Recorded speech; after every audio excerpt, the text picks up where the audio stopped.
soir, nous recevons François Turcat. Bonsoir. Bonsoir. Merci d'être avec nous sur le plateau de BFM Lyon. Vous êtes président de la CPME du Rhône.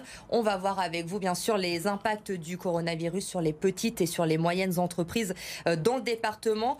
Pour commencer, quels sont les secteurs qui sont le plus touchés depuis ces dernières semaines ? Vous venez d'en définir un, c'est déjà l'événementiel.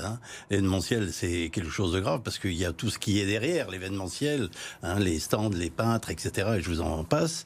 Et puis aussi, il y a aussi beaucoup des vendeurs de jouets. 80% est fabriqué en Chine, 60% du paracétamol est fabriqué en Chine. Vous voyez donc tous les distributeurs, etc.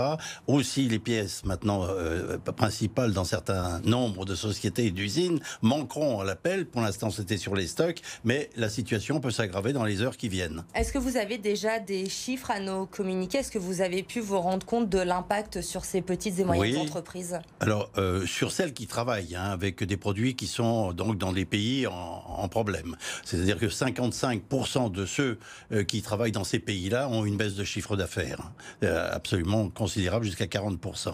Ceux qui importent des produits, c'est 39% encore qui sont impactés. Donc là aussi, vous voyez, c'est quand même quelque chose de formidable dans la catastrophe qui nous, après les grèves, après les gilets jaunes, on nous a maintenant le coronavirus, vous voyez, ça fait beaucoup.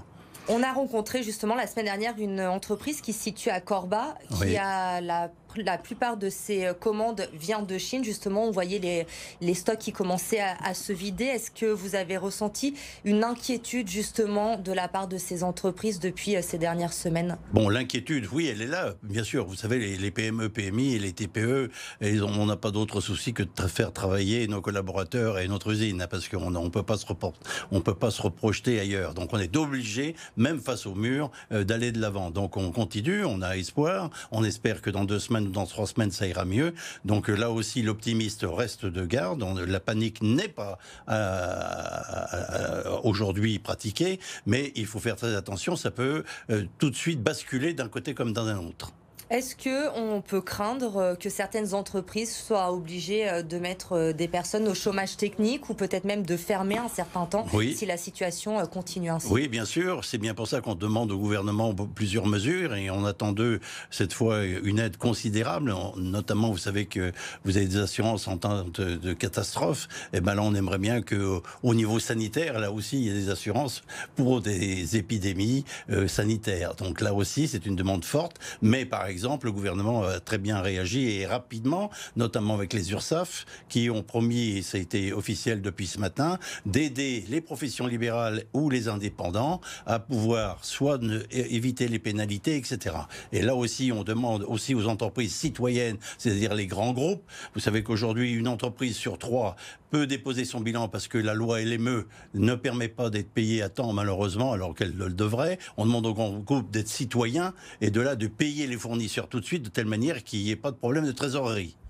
Vous parliez à l'instant de ce que vous demandiez au gouvernement justement pour aider les entreprises. On sait également que le gouvernement demande aujourd'hui aux personnes qui reviennent de zones à risque de rester 14 jours confinées chez elles pour éviter tout risque de propagation du virus. Ça aussi, j'imagine que pour les entreprises, les petites et moyennes entreprises, c'est une organisation. Si des salariés ne peuvent pas revenir travailler pendant 14 jours, ça peut aussi avoir un impact. Voilà, alors là, il n'y a pas un catastrophisme, je dirais, outre mesure, puisque pas toutes les entreprises TPE, PMU ont malheureusement, j'aimerais qu'ils soient plus forts encore à l'international, mais pas tous à des problématiques de refaire venir les employés. Mais par exemple, G11, ça fait rentrer tous ces personnels de Chine. Aujourd'hui, ils ont annulé également plusieurs manifestations en Chine. Là, c'était vraiment des problèmes. Donc, on va favoriser le télétravail quand c'est nécessaire. Et puis, surtout, éviter que lorsqu'ils viennent dans l'usine, leur laisser un bureau à eux, ne pas aller à la cantine et ne pas faire de réunion. Bien entendu, c'est